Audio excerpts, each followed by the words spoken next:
بسم اللہ الرحمن الرحیم۔ میں ہوں آصف خان۔ تمام دیکھنے سننے والوں کو میرا سلام۔ جیسا کہ ویورز آپ جانتے ہیں، اس وقت پورے اسپیشلی ہم جو ڈسٹرکٹ مانسہرہ اگی تحصیل دربان اس ایریا کو فوکس کریں گے، جو مویشیوں کی بیماری لمپی اسکین جس طرح پھیلی ہوئی ہے اور یہاں پر بہت سارے مویشی ہلاک بھی ہو چکے ہیں، تو ہم نے یہ بیماری ہے کیا، اس کا علاج کس طرح ممکن ہے، دیہات میں لوگ دیسی کس طرح علاج کر سکتے ہیں اور لائف سٹاک سے مل کر اس کا سدباب کا کیا طریقہ کار ہو سکتا ہے، تو ہم نے زحمت دی ہے سابق ڈائریکٹر لائف سٹاک ضلع ترغر ڈاکٹر عبدالقیوم صاحب کو کہ ان سے ذرا رہنمائی لے لیں کہ اس بیماری سے بچاؤ کے لیے کسان بھائی کیا کر سکتے ہیں۔ تو سب سے پہلے سر ہمیں ٹائم دینے کا شکریہ۔ السلام علیکم۔ سر ہم یہ پوچھنا چاہیں گے کہ یہ لمپی اسکین بیماری ہے کیا اور اس کے علامات کیا ہیں اور علاج کے حوالے سے اگر کوئی سجیسٹ کریں تو۔ یہ لمپی اسکن ڈیزیز جو ہے یہ ایک وائرس سے پیدا ہوتی ہے جو کہ فیملی پوکس ویرائڈی جس کو کہتے ہیں اس کی فیملی کا ایک ممبر ہے، تو یہ بیماری پیدا کرتا ہے، اور اس بیماری کو پیدا کرنے والے ان تک پہنچانے والے عناصر جو ہیں وہ مکھیاں ہیں، مچھر ہیں اور ٹکس ہیں، جس کی وجہ سے یہ جانوروں میں بیماری پیدا ہوتی ہے۔ اس بیماری کا ابتدائیہ جو ہے وہ ساؤتھ افریقہ ہے۔ ساؤتھ افریقہ سے یہ بیماری سندھ میں آئی اور سندھ سے پنجاب، اور پنجاب سے جب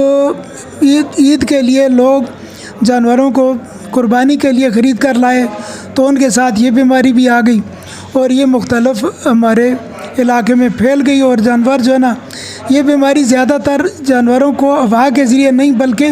یہ ڈائریکٹ کانٹیکٹ سے ایک دوسرے کے ساتھ لگنے سے یہ بیماری پیدا ہوتی ہے، تو اس سے کافی لوگوں کا نقصان ہو گیا ہے۔ سر ہم پوچھنا یہ چاہیں گے کہ جو علامات ہیں، پہلے مرحلے کے علامات، دوسرے کے یا تیسرے کے کیا ہیں؟ سب سے پہلے جانور کو بخار ہوتا ہے، اور اس کا بخار جو ہے نا وہ تقریباً 106 تک پہنچ جاتا ہے،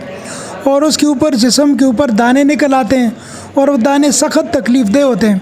اس طرح ہوتا ہے کہ جانور پھر جب اس کے جسم کے اوپر دانے نکل آئیں تو وہ جانور بیٹھنا بھی پسند نہیں کرتا، وہ 5-6 دن تک کھڑا رہتا ہے، تو اس کی آنکھوں سے پانی آتا ہے اور وہ کھانا پینا مکمل چھوڑ دیتا ہے۔ تو اس لیے یہ جو بنیادی علامات ہیں اس کی کہ اس کو بخار ہوتا ہے، تیز بخار ہوتا ہے، اور اس کے جسم کے اوپر دانے نکل آتے ہیں، اور جانور خوراک نہیں کھاتا اور وہ کھڑا رہتا ہے، بیٹھتا نہیں۔ تو دیسی علاج کیا ہے؟ پہلے ہم دیسی علاج، چونکہ دیہات ہیں، بہت سارے لوگوں کی بازار تک آپ تک ایکسیس نہیں ہے، تو دیسی علاج کیا ہے؟ سب سے ضروری جو اس کا علاج کرنا ہے وہ یہ ہے کہ آپ کا جب جانور اس طرح کی کنڈیشن میں چلا جائے تو اس کو آپ ڈیٹول سے لے کر بازار سے ڈیٹول لے کر اس کو خوب نہلائیں اسے جانوروں کو، اور اس کو لیموں اور پیاز اور یہ لہسن کا جو ہے وہ سوپ بنا کے اس کو پیس کے کوٹ کے اس میں پانی میں لا کے تو جانور کو پلائیں۔ اس سے اس کا بخار جو ہے نا وہ کافی حد تک کم ہو جائے گا اور جانور خوراک کھانا شروع کر دے گا۔ جب اس کی موت اس صورت میں ہوتی ہے کہ جب وہ بیماری سے موت نہیں ہوتی، اس کی موت نہ کھانے سے ہوتی ہے، تو وہ جب کھانا پینا چھوڑ دیتا ہے تو ظاہر ہے پھر اس کی اموات میں اضافہ ہوتا ہے اور مر جاتے ہیں۔ تو یہ جو انیشلی کہا جاتا ہے کہ جی یہ جو میڈیسن ہے، پیناڈول اور یہ جس طرح گھروں میں ہوتی ہے ایول، اس طرح یہ ادویات، یہ جو ٹیبلٹس ہیں، یہ دی جا سکتی ہیں؟ اگر گھر میں آپ کے پیناڈول تو آج کل چونکہ کرونا کی وجہ سے لوگوں کے گھروں میں بہت پڑی ہوتی ہیں، تو پیناڈول 6 گولیاں صبح اور اس میں ایول ملا لیں، 6 صبح اور 6 شام کو، اس کو صبح شام دے دیں، 3-4 دنوں تک دیں گے تو اس کا بخار کافی حد تک کنٹرول ہو جائے گا اور وہ جانور کھانا پینا شروع کر دیں۔ پریگنینسی کے ساتھ اس کا کوئی تعلق نہیں ہے، اگر جانور بچے والا ہے، حاملہ ہے، تو اس میں کوئی مسئلہ نہیں ہے۔ اگر بارشوں ہو گئی یا بچہ ضائع ہوگا تو اس بیماری کی وجہ سے ہوگا، دوائیوں کی وجہ سے نہیں ہوگا۔ تو تیسری سٹیج پر جب جانور جو زیادہ خراب ہو جاتا ہے تو پھر اس کو اینٹی بائیوٹک ہم دیتے ہیں، اور اینٹی بائیوٹک میں بھی پینسلین گروپ جو ہے وہ اس کے اوپر اچھا کام کرتا ہے، اور اس کو ہم جانور میں 3-4 دن تک ٹیکا لگاتے ہیں، اور اس سے کافی حد تک ریلیف مل جاتا ہے۔ اچھا، تو یہ گلگوٹو کی بیماری میں تو ہم نے دیکھا کہ جانور کو لگ جائے تو بس کہا جاتا ہے مرنا یقینی ہے، تو اس بیماری میں شرع موات کتنی حد تک مطلب کیا اس کا ریشو ہے؟ گلگوٹو میں تو جب جانور کو بیماری لگ جائے تو اس سے جب وہ علاج کی سے بھی نکل جائے تو اس کا مرنا یقینی ہو جاتا ہے، چونکہ اس کا سانس رکتا ہے اور وہ جانور پھر مر جاتا ہے۔ تو اس میں سانس رکنے کی بات نہیں ہے، اس میں ٹمپریچر ہے، بخار ہے، اس بخار کو جب آپ کم کریں گے تو انشاءاللہ تعالیٰ اس کی شرح موات اتنی زیادہ نہیں ہوگی۔ اگر ہم جانور جو مرتے ہیں وہ کسان کی لاپرواہی سے یا اس کا جو ہے نا اس کی زیادہ فکر نہیں کرتا ہے، اس وجہ سے عدم توجہ کی وجہ سے وہ جانور مطلب مر جاتے ہیں۔ اگر وہ اس پر پوری توجہ دے، اس کا خیال رکھے، اس کے مطلب اس کی خوراک کا، اس میں جو بھی مطلب اس کو ڈاکٹر کی طرف سے دوائی پرسکرائب کی جاتی ہے کہ بھائی یہ آپ ٹیکے لے جائیں، یہ دوائی لے جائیں، یہ جا کے بیمار جانور کو لگا دیں، انشاءاللہ تعالیٰ وہ ٹھیک ہو جائے گا۔ جس طرح کے بازاروں میں ظاہر ہے ہر جگہ آج کل تو قصابوں کی دکانیں ہیں، تو آپ سمجھتے ہیں کہ احتیاطی تدابیر کے طور پر وہ مرحلہ اس وقت ہم لوکلی بات کریں گے آ چکا ہے کہ کچھ دنوں کے لیے، کچھ ہفتوں کے لیے گوشت کی فروخت پر پابندی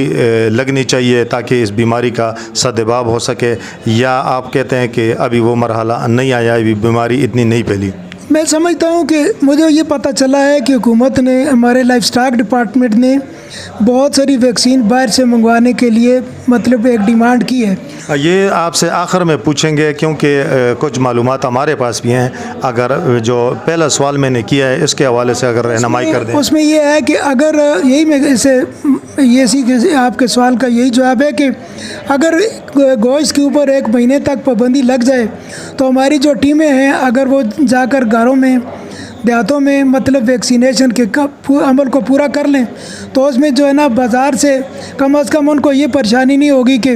انہوں نے بازار میں گوشت چیک کرنا ہے اور اس کے اوپر سٹیمپ لگانی ہے یا وہ شام کو چیک کرنا ہے، تو اسے بہتر ہوگا۔ ان کی توجہ آپ کہتے ہیں ویکسینیشن پر۔ میں نے عید سے پہلے میں نے جو معلومات کی ہے لوکلی لائف سٹاک والوں سے، تو وہ کہتے ہیں عید سے پہلے ہمارے پاس کچھ ویکسین آئی تھی، لیکن وہ چند دیہات کی یعنی 3-4 دیہات میں اس سے ویکسینیشن کی ہے، اب تک ویکسین نہیں آئی۔ تو یہ ایک تشویش کی بات ہے کہ آپ کہتے ہیں کہ حکومت نے اس کے لیے کافی فنڈ رکھا ہے اور ویکسین باہر سے آئے گی، لیکن میں جو کہہ رہا ہوں، اور دوسرا یہ بھی بتا دیں کہ یہ ویکسین کارگر کتنی ہے، اور یہ اگر آپ یہ تو آپ نے کہہ دیا کہ جی کچھ عرصے کے لیے گوشت کی اس پر پابندی اگر لگ جائے احتیاطی تدابیر کے طور پر تو یہ مناسب بھی ہے، لیکن یہ ویکسین کارگر کتنی ہے؟ یہ ویکسین چونکہ ہمارے ملک میں بنتی نہیں ہے، ہمارے لائف سٹاک ڈپارٹمنٹ نے بہت سارا پیسہ مطلب اس کے اوپر منظوری حکومت نے دی ہے، تو انشاءاللہ تعالیٰ وہ باہر سے ترکی سے یہ منگوائیں گے ویکسین۔ اور یہ ویکسین بنانے کا طریقہ یہ ہوتا ہے کہ ادھر گاؤں میں جدھر آپ نے ویکسین کرنی ہے ادھر تازہ جا کے بنا کے اسی وقت ٹیکنیکل ٹیم کو لگانی چاہیے۔ اگر ایک بندہ اسپتال سے ویکسین بنا کے لے جاتا ہے اور وہ جا کے ادھر گاؤں میں لگاتا ہے تو اس ویکسین کا کوئی فائدہ نہیں، کیونکہ اس کی شیلف لائف جو ہوتی ہے ویکسین کی وہ بہت کم ہوتی ہے۔ تو کوشش یہ کرنی چاہیے کہ جانوروں کو جدھر بھی آپ ویکسین کر رہے ہو ادھر سارے جانوروں کو ایک جگہ پر اکٹھا کر کے تو ادھر ہی ویکسین بنا کے تو اسی جگہ پر ویکسین لگا دیں، اور اس میں یہ 100% مطلب کارگر ہے ویکسین، اس کے بعد کوئی۔ اور یہ بیماری اس طرح کی ہے کہ جب ایک دفعہ کسی جانور پر آ جائے تو پھر اس کو زندگی بعد دوبارہ نہیں ہوتی۔ اچھا سر، آپ کسانوں کو کیا پیغام دیں گے کہ جس طرح کہ وہ اپنے جو جانور ہیں ان کو یہ جو لمپی اسکن ہے یا گلگوٹو ہے یا جو بھی دیگر بیماریاں ہیں ان سے حفاظت کے لیے آپ ان کو کیا اس طرح کا میسج، کیا تجویز دیں گے کہ ان کو اس طرح کے حالات کا سامنا نہ کرنا پڑے؟ میں تو اپنے کسان بھائیوں سے یہ عرض کروں گا کہ وہ سب سے پہلے جو اپنے جو جدھر آپ جانور باندھتے ہو اس جگہوں کو جتنا صاف رکھ سکتے ہو رکھیں، ادھر دوائیوں کا نگوان کا سپرے کریں تاکہ آپ کے جانوروں کے اوپر چچڑیاں یا مچھر یا مکھیاں وغیرہ ادھر تک نہ پہنچ سکیں۔ ظاہر ہے جس طرح دیسی ہم دھواں کرتے ہیں وہ بھی تو خاصا کارگر ہے۔ دھواں اگر کر لیں، اگر یہ تو اس کے اوپر تو خرچہ بھی نہیں آتا، اور دھواں کر لیں تو وہ زیادہ اچھا ہے تاکہ مچھر اور مکھیاں اس جگہ تک نہیں پہنچ سکیں گے، جانور کو نہیں کاٹ سکیں گے، اور جب جانور کاٹنے سے بچ جائے گا تو انشاءاللہ تعالی اس کو وہ بیماری بھی منتقل نہیں ہوگی۔ بہت مہربانی جی، یہ تھے ڈاکٹر عبدالقیوم صاحب جن کے ساتھ ہم نے گفتگو کی اور آپ سب نے سنی، تو یقیناً اس سے آپ کو فائدہ بھی ہوگا، اور جس علاقے میں اگر اس طرح کسی کے جانوروں کو اس طرح کے لمپی اسکن کے بیماری کا کوئی مسئلہ ہے تو یقیناً وہ اگر ان کی فوری طور پر ڈاکٹرز تک رسائی، لائف سٹاک والوں تک رسائی ممکن نہیں، تو وہ دیسی علاج سے بھی اس بیماری کا کسی نہ کسی حد تک حل نکال سکتے ہیں۔ اس وقت تک کے لیے اتنا ہی، اللہ حافظ۔